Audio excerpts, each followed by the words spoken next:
at the Corpus Christi Old Car Museum auction.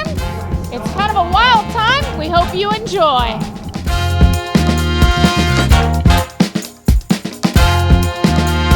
Right here, we have an HP2 Enduro. It's one of BMW's most badass vehicles.